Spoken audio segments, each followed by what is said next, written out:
Alright, hey there everybody, how's it going? It's Dragos, and welcome back to another art video.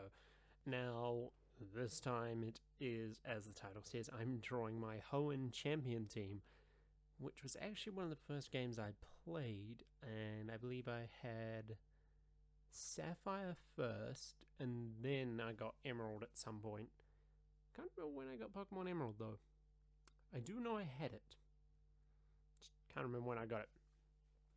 But anyway, regardless of that, and as you can probably tell by the first... Well, you can't really tell it at the moment because of the lighting, but the first Pokemon I'm drawing is my starter, which I actually chose Mudkip in the 3rd generation because, honestly, he looked absolutely adorable, and I was just like, I want that thing. So, Mudkip was my starter, and what was fun was, I believe I called him Muddy. Yeah, Muddy the Mudkip. And he was actually the first Pokemon I ever got to level 100. And he was obviously on my champion team, because otherwise I wouldn't be talking about him. But I still loved that. I don't think I ever transferred him over, but I do always have a Swampert if I can transfer them over. Or if I've already bred one, called Muddy in any generation. And honestly, when it came to drawing him, I was like, I want to show him mid-water attack, and then I was just like, oh, what one? So I thought, why not just do a, what looks something like a Hydro Pump? I think that's what I was going for. And what was interesting was going through all my different markers, it was just like, oh, what's the most saturated or most Swampert-like colors? I did find it eventually. It took a little bit, but surprisingly enough, this is one of the ones that I had the colors pretty much all there. And I was actually really happy about that because it's like, oh yeah, that makes my life infinitely easier. So let's see, with Muddy, honestly, I spammed him during the first gym in Pokemon Emerald because, it was my starter. It was one of my first games, so I was like really new into everything. And I was just like, yeah, you know what, I'm going to spam him. I think it wasn't until Watson's gym that I didn't use him as much, because that's when I was like, oh, these things are like super powerful against my starter. I'll use something else then, because I didn't. It wasn't until I think later on when I evolved him into a Swampert and ran into a Manectric. Oh no, it was a trainer with a Manectric, and they used an electric type attack, and it didn't affect him. And I was like, wait, what? But yeah, he was the first Pokemon that I actually trained to level 100, and I still try to carry him over or have something as a memory of him. He's one of my favorite Pokemon ever, so you can kind of expect that. But anyway, on to the second Pokemon, and the second Pokemon on my champion team was actually a Glalie, who I called Frosty. Actually, now that I think about it, my naming for this generation wasn't that great either. It takes a while for the naming to get... Oh, nicknaming to get somewhat decent. I'm saying somewhat decent because even I still don't think that they're good Pokemon names. They're good nicknames for my Pokemon. But anyway, the Glalie was actually one of the later Pokemon that I caught in my team. And because I saw Snorunt, and again, this is back when I was like, oh my god, that thing is adorable. I want it. And I was happy that I actually did catch it, because I've been in Shoal Cave for quite some time trying to find one.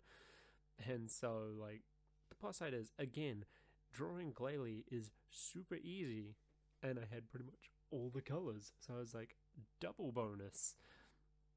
So yeah, I used him. Most of his use came in the Elite Four, now that I actually think about it, because he was one of the later Pokemon that I used. I didn't actually use him in the Moss Deep City gym or the Sutopolis City gym, because I was just like, I'm not going to try that.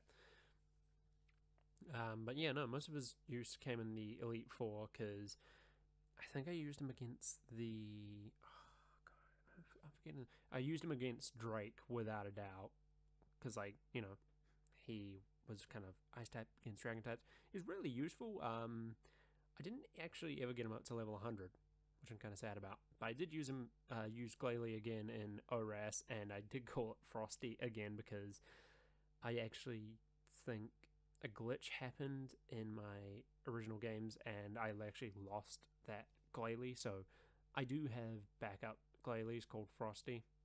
Two of them, I think. One in ORAS, and I think I have one in Pokemon Sun. I can't remember. I might have transferred over. Anyway, on to the third Pokemon, and the third Pokemon I called Aggro. And it isn't a horse, if you're thinking Shadow of the Colossus. It's an Aggron. Yeah, I caught him as a Laron. No, I caught him as an Aron. Then I trained him. Oh, yeah, that's right. I caught him as an Aron. Sent him out against the second gym leader. He got wrecked, and I was just like, oh, goody. But yeah, no, Aggro was my Aggron for the third generation, and honestly it was a really good Pokemon to have just because of the versatility of moves and the fact that it is a hell of a tank when it comes to Pokemon, when it comes to stats. And now at first, like, you'll see me going to do what looks like just, I don't know, Rake. That's me trying to draw Metal Claw, because that was actually a move I spammed with that Pokemon.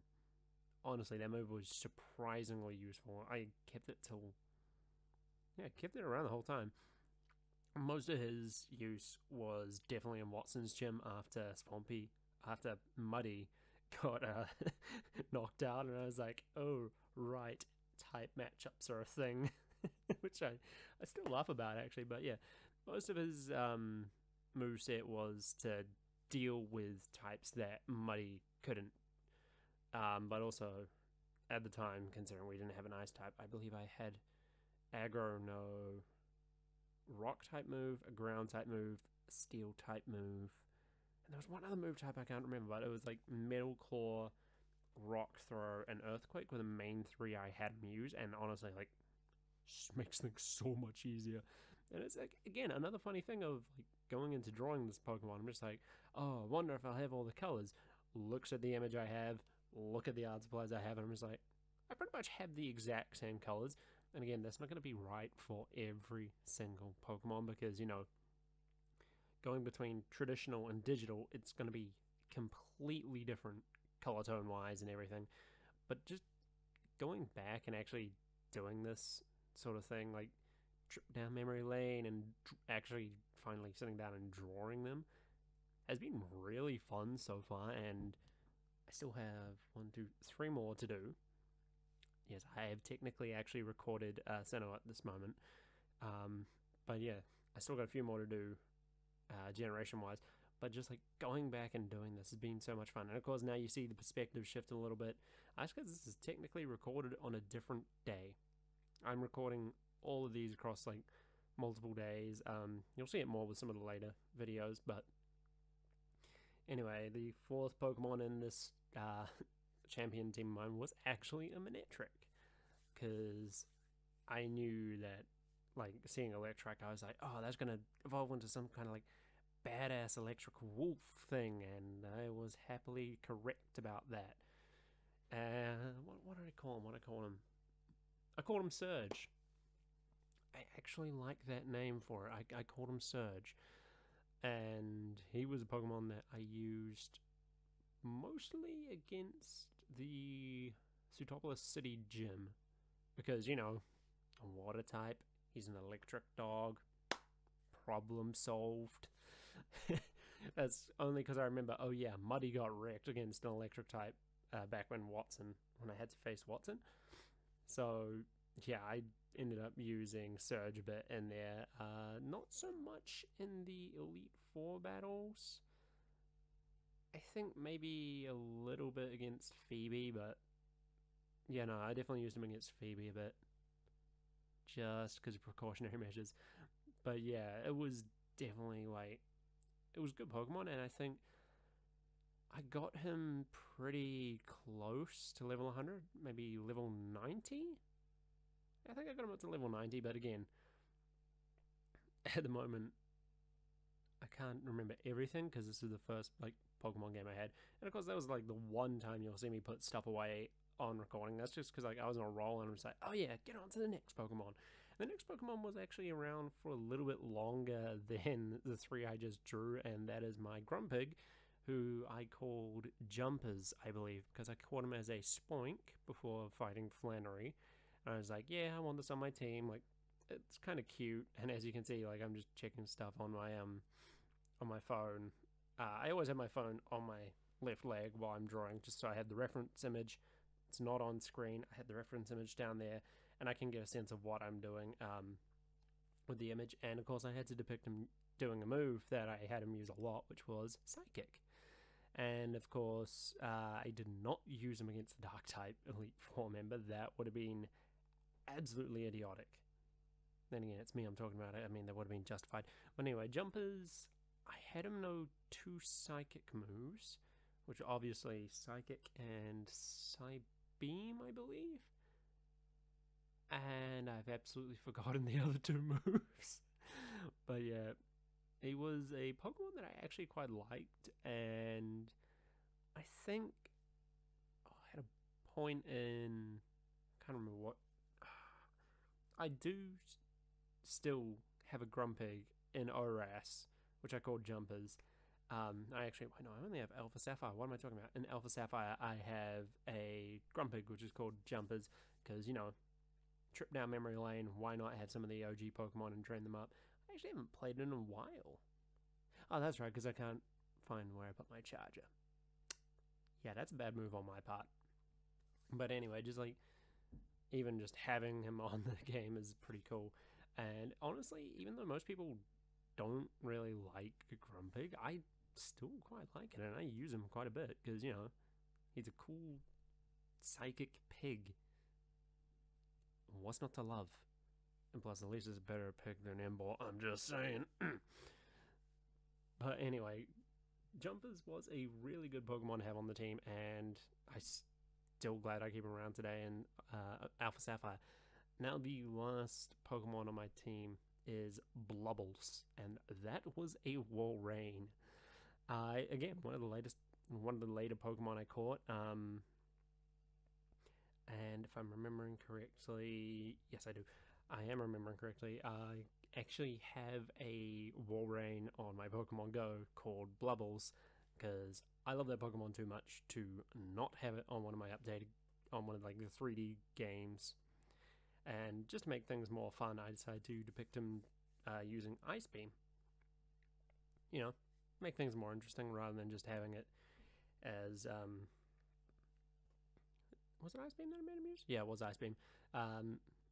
Rather than just having it as Ice Shards or something. I thought Ice Beam would be cool because he's a water ice type. And again, I used him mainly in the Elite Four. I think in the last 2 members and a little bit against the champion. I was actually happy that I caught him, because when Glalie got when Frosty, I should be calling him by his nickname, when Frosty got defeated after a while against the Dragon type user, I ended up having to send him out, and thankfully he knew an ice type move at that point, so I was like, oh, weight off my shoulders. And he was a really tanky Pokemon thanks to his ability, and I still do have him on Pokemon Go, and I'm pretty sure I do have him in Alpha Sapphire as well. Most of these Pokemon I do recatch in later generations if I can't transfer them over, because it's like, you know, and like, even if I can't transfer them over or can't catch them, it's not the end of the world, because I still have them there. You know, they're there. I know where they are. And anyway, I'm running out of time talking about this, but it's been a fun trip down memory lane, thinking back to my first ever Pokemon game. So thanks everybody so much for watching, and I hope you enjoyed this, and take a good look at, well, when I get to it, take a good look at my Hoenn champion team.